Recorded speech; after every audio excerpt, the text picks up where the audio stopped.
I always imagined that if my marriage ever ended, it would be after long discussions, maybe even counseling. Something gradual, something that made sense. But that's not how it happened. My marriage didn't end with a fight. It didn't end with tears. It ended in a single sentence. Lorna stood by the doorway, her coat already on, her purse slung over her shoulder. She wasn't hesitating, wasn't fidgeting. There was no guilt in her eyes. No sadness. Just cold, matter-of-fact indifference. I'm going to meet another man. If you try to stop me, I'll call the police and say you assaulted me. I felt my body go cold. My ears started ringing.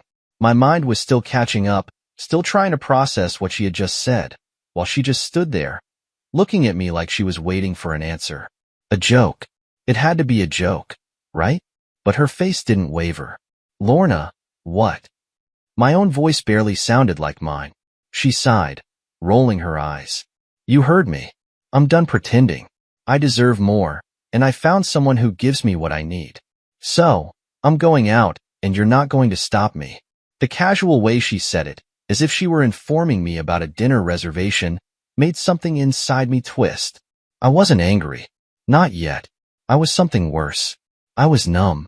For the past few months, I had felt something shifting between us. She was distant, always on her phone, always making excuses to leave the house. And I ignored it. I convinced myself I was imagining things, that she was just stressed, that maybe we were going through a rough patch. But now, standing in front of me, was a woman who had already moved on. And she wasn't even hiding it. I should have said something, done something, but my brain refused to function. She scoffed at my silence. God, don't look so shocked. It's not like you haven't seen this coming. And with that, she turned and walked out the door. I stood frozen in place, the silence in the house swallowing me whole. I didn't chase after her. I didn't beg. I just stood there, staring at the empty doorway, feeling my entire world collapse in on itself. But as the weight of it all began to sink in, a different thought crept into my mind. If she thinks she's won, if she thinks she's walking away from this without consequences, she's dead wrong. And that's when my phone rang. It was my cousin. Hey man, I've got bad news. But also, a way to make things right. I didn't answer my cousin's call right away. My fingers hovered over the screen as it buzzed in my palm. But I just stood there, frozen in the quiet aftermath of Lorna's departure. The words she had said, so casual, so unapologetic, played on repeat in my head. I'm going to meet another man. If you try to stop me, I'll call the police and say you assaulted me. That wasn't just betrayal. That was a direct threat. A warning that she was ready to ruin me if I didn't comply. And that realization, it broke something inside me. The call went to voicemail. Then, a text came through. Pick up, man. You need to hear this. I exhaled sharply, my hands shaking as I finally pressed the call button and brought the phone to my ear. Yeah. My voice was hoarse, like I'd swallowed gravel. My cousin, Dylan, wasted no time. Lorna's cheating on you, bro. I let out a humorless laugh, rubbing my eyes. Yeah, no kidding. No, I mean she's been at it for months. Maybe longer. And the guy? You're not gonna like this. I sank onto the couch, my chest tightening. Just say it. A pause. Then, it's your boss. My heart stopped. For a moment, I thought I had misheard him. The room around me blurred as my brain struggled to process the sheer absurdity of it. Excuse me? Dylan sighed. You heard me. I've got proof, man. I wasn't sure at first, but I started noticing things. Her showing up near your office when she had no reason to be there. The way he acted around you, like he was hiding something. So, I did some digging. I squeezed my eyes shut. How do you know? Because I saw them together. His voice was tight. I was at a bar across town last week, and there they were, all over each other like a couple of teenagers. I wasn't going to say anything until I had proof, but now? Now you need to see it for yourself. A file popped up in our chat. Pictures, taken from a distance but unmistakable. My wife, my boss, kissing, holding hands, acting like a couple. And suddenly, everything made sense. The late nights at work, the unexplained expenses, The way she had been growing colder toward me while I broke my back at the very company where the man she was sleeping with signed my paychecks. Rage bubbled up inside me, but I pushed it down. I had never been the type to react impulsively. No, if I was going to do something about this, it had to be smart. Dylan must have sensed my silence. Listen, I know this is a lot, but I have an idea. A way to get back at her. At both of them. Without doing anything that could blow back on you. I gritted my teeth. I'm listening. You remember my friend, Jace? The tech guy? I nodded, even though Dylan couldn't see me. Jace was an old friend of his, someone who could hack into just about anything given enough time. Well, he owes me a favor. If you want, I can have him dig deeper, get access to her messages, her locations, maybe even her finances. And if we find something useful, well, you'll have options. Options. That word hung in the air between us. I had spent years thinking my marriage was built on trust, on love. Now, I realized I had been living in a carefully constructed illusion. And if Lorna thought she could just walk out on me, humiliate me, and leave me with nothing, she had no idea what was coming. I took a deep breath, my fingers tightening around the phone. Do it. Dylan didn't hesitate. Consider it done. Give me a couple of days, and I'll get back to you.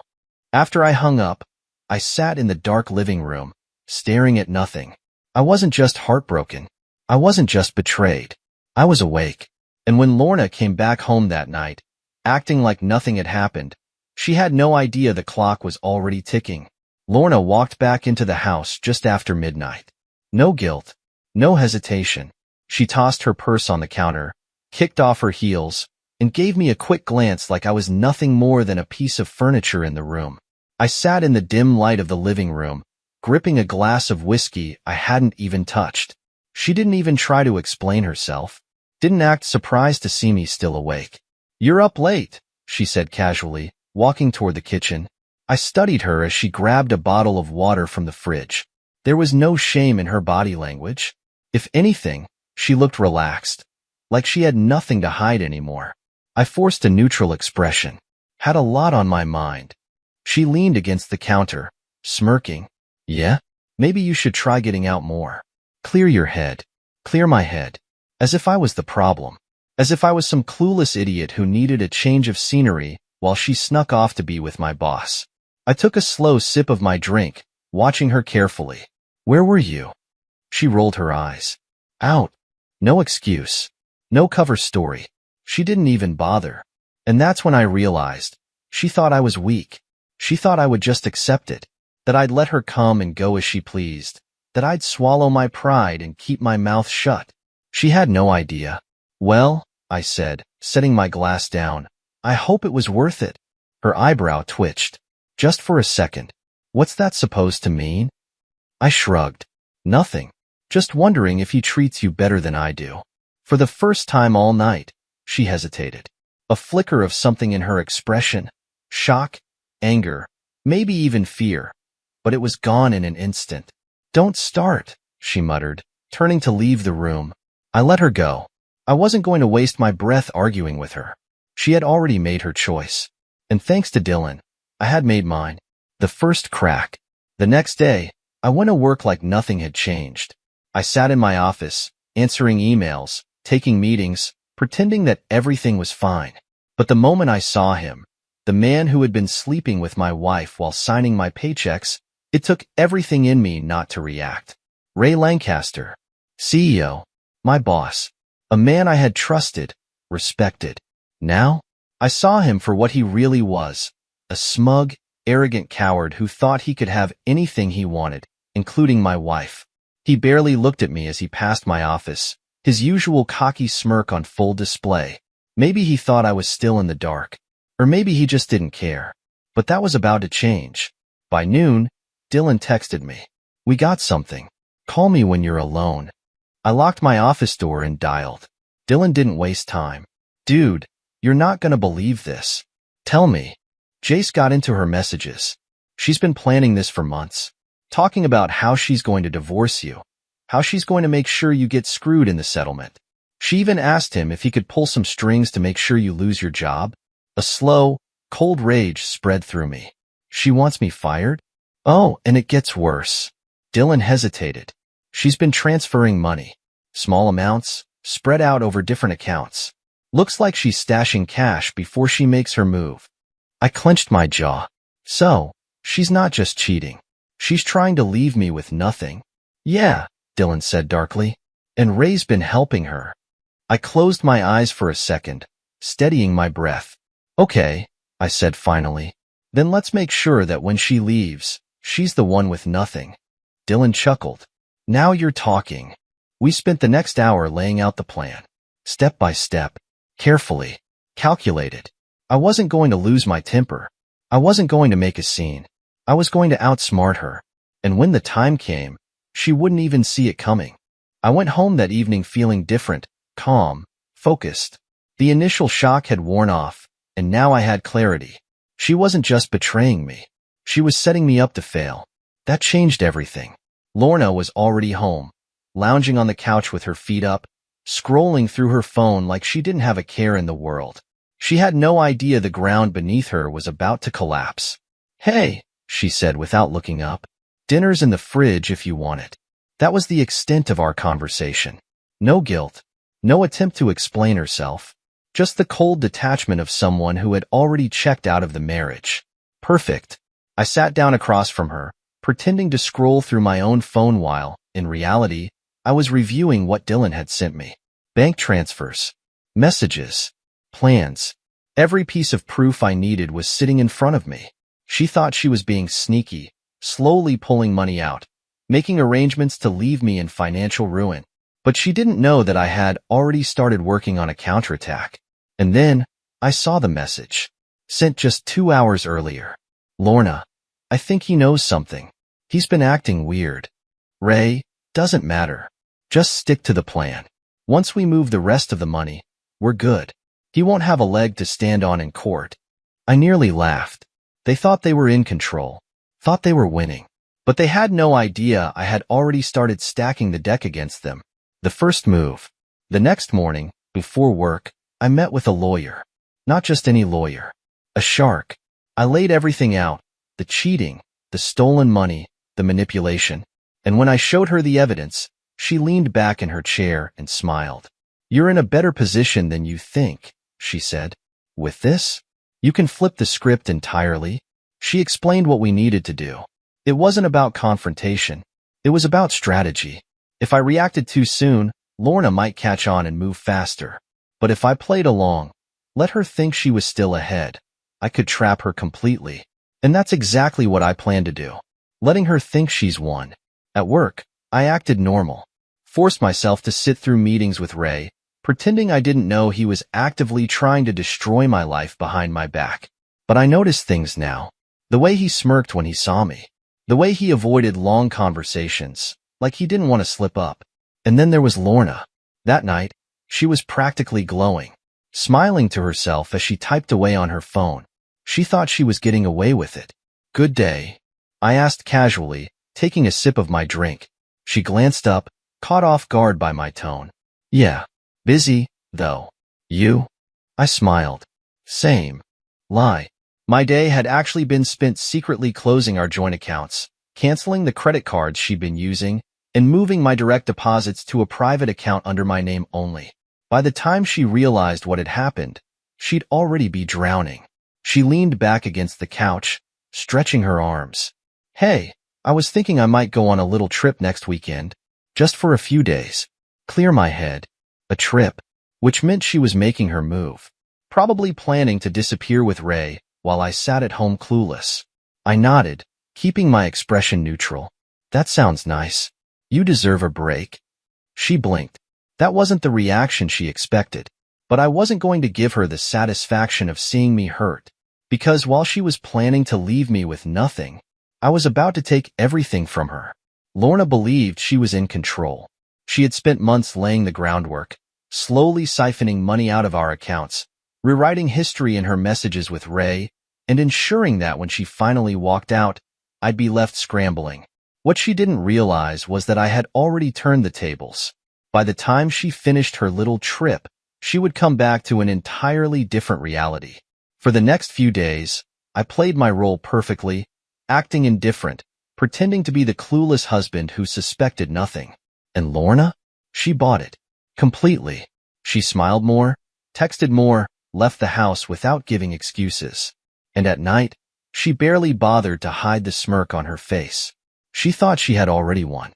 The final transfer. By Friday, she was packed. 2 suitcases by the door. A look of excitement in her eyes that she didn't even try to hide. I sat on the couch, pretending to scroll through my phone while she put on her shoes. "You sure you'll be okay while I'm gone?" she asked, in the fakest concerned voice I had ever heard. I almost laughed. Instead, I looked up and gave her a lazy smile. "Of course. Take your time." She studied me for a moment. Maybe, for a brief second, she wondered why I wasn't begging her to stay. But she shrugged it off. "Good. I'll text you when I land." Another lie. She wasn't planning to text me. She wasn't planning to come back. I watched as she grabbed her suitcases and stepped out the door, practically skipping to the car waiting for her outside. And then, the moment the door shut behind her, I moved, pulling the plug. While she was on her way to the airport, probably dreaming about her new life with Ray, I was sitting at my laptop destroying everything she had set up. Bank accounts? Frozen. Her secret stash of transferred money? Legally seized and returned. Her access to her savings? Gone. By the time she landed, she would be flat broke. And just to make sure she felt it immediately, I canceled her credit cards mid-flight. I wasn't just cutting her off, I was stranding her. The fallout begins. The first call came in when she landed. I didn't answer. Then came the texts. "Lorna, hey, there's something wrong with my card. It's not working. Call me." "Lorna, okay, this isn't funny. I can't access our account. What did you do?" "Lorna, call me. Now." I let her sweat for a few more hours.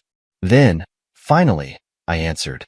"Hey, Lorna," I said casually, like I had no idea why she was panicking.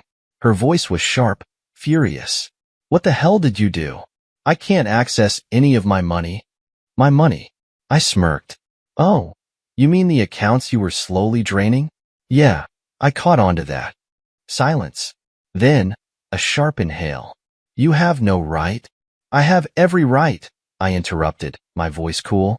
"You thought I'd just sit here while you ran off with my boss, stole my money, and left me with nothing? You don't understand." "No, Lorna." I cut her off. "I understand perfectly. You were planning to divorce me and make sure I was ruined in the process. So, I did what any reasonable man would do. I made sure the only person left with nothing was you." Her breath hitched. "You can't do this." "I already did." The silence stretched between us, thick with tension. And then, in a voice so small, so unlike her usual arrogance, she asked, "What am I supposed to do now?" I almost felt sorry for her. Almost. "You should probably call Ray," I said. "See if he's willing to support you now that you bring nothing to the table." Then, before she could respond, I hung up. I stared at my phone for a moment, then let out a long breath. It was done. Lorna was out. And the best part? This was only the beginning. I didn't hear from Lorna for the next few hours, and honestly, that was fine by me. I knew exactly what was happening. She was scrambling, frantically calling Ray, trying to figure out her next move. And Ray? Well, I had a feeling his loyalty only went as far as her bank balance. By the time she finally texted me again, it was exactly what I expected. "Lorna, I need to talk to you. Please." There it was. The desperation. I took my time before answering. When I finally did, I kept my response simple. "Me, no thanks." She called immediately. I let it ring out. Then she called again. And again. I finally picked up on the 5th attempt, just to hear her fall apart. "You bastard," she spat the second I answered. "You ruined everything." I leaned back, stretching my legs. "I did? I thought you were off on some dream vacation with Ray." Her breathing was uneven, and for the first time, I heard panic in her voice. "He left me." I smirked. "Of course he did. What happened?" I asked, feigning concern. A long pause. Then, in a whisper, he said I was supposed to handle my own finances. He thought I had money. I almost laughed. So that was it. Ray never cared about her. He was only with her because he thought she was going to walk away with half of everything I had. The moment he realized she was broke, he cut her loose. Wow, I said, letting the sarcasm drip into my voice. That must be tough. Her voice wavered. You need to help me. I have nothing right now. I don't even have money for a hotel. I pretended to think about it. That's rough. But, wasn't your whole plan to leave me with nothing? So I guess this is what nothing feels like. You don't understand, she snapped. I cut her off. Oh, no. I understand perfectly. You thought you could use me, drain my accounts, and run off into the sunset with my boss. But guess what, Lorna? The only person who got played here was you. Silence. I could practically hear her breaking on the other end. Then, in a desperate whisper, please, just let me come home. Just for a few days. I let that hang in the air for a moment. The audacity. She betrayed me. She tried to destroy me. And now, after all that, she wanted to come back? I took a deep breath, then calmly said, Lorna, let me be absolutely clear. You are not welcome in my home. In fact, by now, you should probably check your email. A few seconds of silence. Then, I heard her fumbling around, opening her phone, scrolling, and then a gasp. She found it. The divorce papers. Already filed. Already airtight in my favor. No, she whispered. No, you can't do this. I already did. She started to cry, begging, pleading, talking about how she made a mistake, how we could work things out. I let her talk, let her humiliate herself. Then, when she finally stopped, when she was waiting for my response, I simply said, Goodbye, Lorna. And I hung up. I thought that was the end of it, that she would disappear, slink off into whatever miserable existence she had left. But I underestimated her desperation. The next morning, I got a text from HR. HR, hey, can you come in today? We need to discuss something important. I knew immediately. Lorna wasn't going down without a fight. She had one last card to play. She was going to try and take my job. The final battle. When I walked into the HR office, I wasn't surprised to see Ray sitting there, arms crossed, smug as ever. And across from him, Lorna, looking fragile, broken, playing the victim. The HR manager sighed. Listen, this is a complicated situation. Lorna has come forward with some concerns about workplace misconduct. I almost laughed. Workplace misconduct? She was really going this route. She claims you've been threatening her since she ended the relationship, the manager continued carefully, and that she no longer feels safe. I glanced at Lorna. She refused to meet my eyes. I exhaled slowly, then turned to the manager. I have proof that she and Ray have been having an affair behind my back for months, that she was actively planning to take my money and ruin me. I also have records of financial theft, which my lawyer is already handling. So, if we really want to get into misconduct, I suggest we discuss Ray's abuse of power first. The HR manager blinked. That got his attention. Ray shifted uncomfortably. Now hold on. I turned to him, smiling. Did you think I wouldn't collect evidence? That I wouldn't be ready for this exact moment? I slid my phone across the table, open to the messages. Lorna's texts to Ray. The stolen money transfers. Everything. The HR manager picked up the phone, his face growing paler with each scroll. And just like that, the tables turned. Ray was fired. Lorna? Well, without a job, without money, and with divorce papers already in motion, she had nothing. She tried to call me one last time that night. I didn't answer. Instead, I sent one final text. Me, you wanted to leave me with nothing. Instead, you lost everything. Enjoy your new life. And then, I blocked her. For the first time in months, I finally felt free. Lorna thought she was playing me. She thought she had control. But in the end, she played herself. The morning after everything fell apart for Lorna and Ray, I woke up feeling different. For the first time in what felt like forever, there was no weight on my chest. No endless spirals of anger, betrayal, or plotting my next move. It was over. I stepped out onto my balcony, coffee in hand, and just stood there for a moment, watching the sunrise. I wasn't just free from Lorna. I was free from the toxicity of our relationship, free from the job where I was disrespected, free from the paranoia and mind games. She was gone. Really gone. I didn't block her because I was angry. I blocked her because I was done. Done letting her live rent-free in my head. Done replaying what she did. Done thinking about what could have been. Life was moving forward. And so was I. The aftermath. The fallout from the whole situation was almost poetic.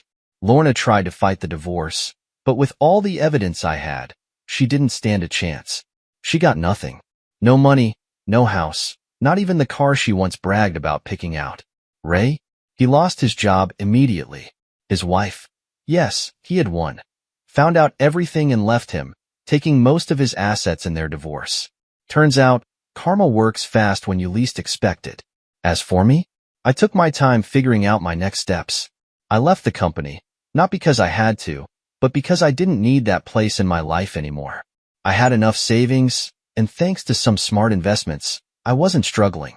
For the first time in years, I had freedom, and I was determined to make the most of it. Starting fresh. 6 months later, my life looked completely different. I had moved to a new city, found a job I actually enjoyed, started taking care of myself in ways I had neglected for so long. And one day, while grabbing coffee at my favorite spot, I met someone new. She was nothing like Lorna. Kind, smart, genuine. Someone who didn't play games or keep secrets. It wasn't an instant fairy tale. I still had scars. Still had moments where the past crept in. But for the first time in a long time, I felt hope. One night, as we sat on a rooftop, watching the city lights, she turned to me and said, "You seem different, like someone who's finally at peace." I thought about that for a second. Then I smiled. "Yeah," I said, "I think I am." And just like that, my new life truly began. Final thoughts. Looking back, I don't regret what happened, because in the end, it set me free. Lorna thought she was taking my life away from me. Instead, she gave me a second chance. And this time, I wasn't wasting it.